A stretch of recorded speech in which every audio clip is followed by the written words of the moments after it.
He was partly right, but for wholly the wrong reason. In the same vein, according to Quentin de la Bédoyère, the Catholic historian Hugh Ross Williamson respected the committed religious believer and also the committed atheist. He reserved his contempt for the wishy-washy, boneless mediocrities who flapped around in the middle. There is nothing wrong with being agnostic in cases where we lack evidence one way or the other. It is the reasonable position. Carl Sagan was proud to be agnostic when asked whether there was life elsewhere in the universe. When he refused to commit himself, his interlocutor pressed him for a gut feeling, and he immortally replied, "But I try not to think with my gut. Really, it's okay to reserve judgment until the evidence is in." The question of extraterrestrial life is open. Good arguments can be mounted both ways, and we lack the evidence to do more than shade the probabilities one way or the other. Agnosticism of a kind is an appropriate stance on many scientific questions, such as what caused the end Permian extinction, the greatest mass extinction in fossil history. It could have been a meteorite strike, like the one that, with greater likelihood on present evidence, caused the later extinction of the dinosaurs. But it could have been any of various other possible causes or a combination. Agnosticism about the causes of both these mass extinctions is reasonable.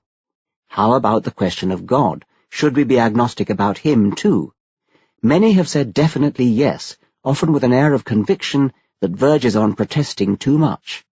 Are they right? I'll begin by distinguishing two kinds of agnosticism.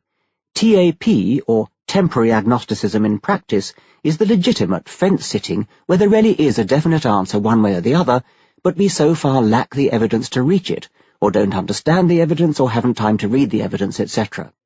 TAP would be a reasonable stance towards the Permian extinction. There is a truth out there, and one day we hope to know it, though for the moment we don't. But there is also a deeply inescapable kind of fence-sitting, which I shall call PAP, permanent agnosticism in principle. The fact that the acronym spells a word, PAP, used by that old-school preacher is almost accidental. The PAP style of agnosticism is appropriate for questions that can never be answered, no matter how much evidence we gather, because the very idea of evidence is not applicable. The question exists on a different plane, or in a different dimension, beyond the zones where evidence can reach. An example might be that philosophical chestnut, the question whether you see red as I do. Maybe your red is my green, or something completely different from any color that I can imagine. Philosophers cite this question as one that can never be answered, no matter what new evidence might one day become available. And some scientists and other intellectuals are convinced, too eagerly in my view, that the question of God's existence belongs in the forever inaccessible PAP category. From this, as we shall see, they often make the illogical deduction that the hypothesis of God's existence and the hypothesis of his non-existence have exactly equal probability of being right. The view that I shall defend is very different. Agnosticism about the existence of God belongs firmly in the temporary, or TAP category. Either he exists or he doesn't. It is a scientific question. One day we may know the answer, and meanwhile we can say something pretty strong about the probability.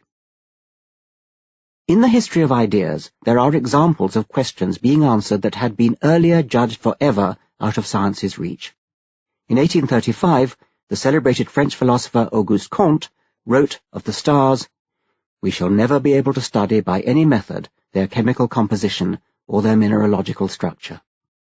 Yet even before Comte had set down these words, Fraunhofer had begun using his spectroscope to analyze the chemical composition of the sun.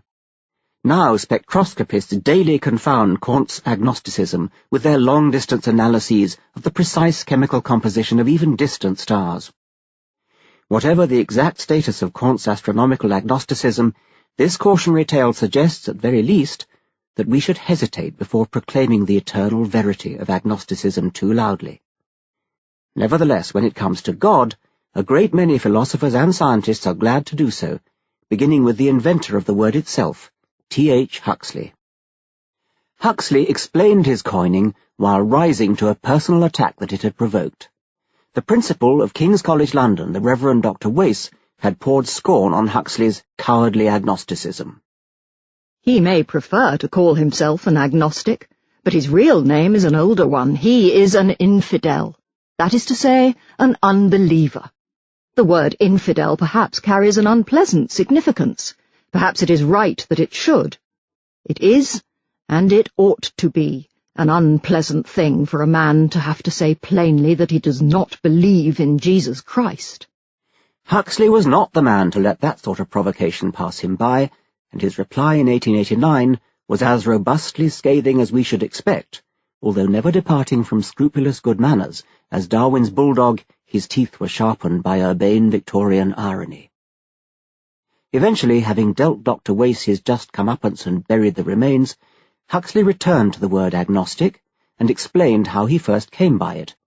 Others, he noted, were quite sure that they had attained a certain gnosis, had more or less successfully solved the problem of existence, while I was quite sure I had not, and had a pretty strong conviction that the problem was insoluble. And with Hume and Kant on my side, I could not think myself presumptuous in holding fast by that opinion. So I took thought and invented what I conceived to be the appropriate title of agnostic. Later in his speech, Huxley went on to explain that agnostics have no creed, not even a negative one. Agnosticism, in fact, is not a creed, but a method, the essence of which lies in the rigorous application of a single principle. Positively, the principle may be expressed, in matters of the intellect, follow your reason as far as it will take you, without regard to any other consideration. And negatively, in matters of the intellect, do not pretend that conclusions are certain which are not demonstrated or demonstrable. That I take to be the agnostic faith, which if a man keep whole and undefiled, he shall not be ashamed to look the universe in the face, whatever the future may have in store for him. To a scientist, these are noble words, and one doesn't criticize T.H. Huxley lightly.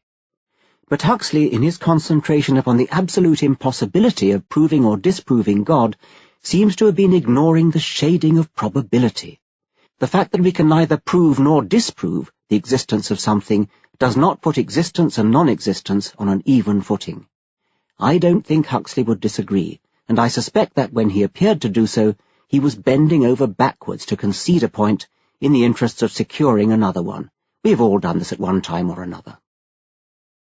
Contrary to Huxley, I shall suggest that the existence of God is a scientific hypothesis like any other. Even if hard to test in practice, it belongs in the same TAP or temporary agnosticism box as the controversies over the Permian and Cretaceous extinctions.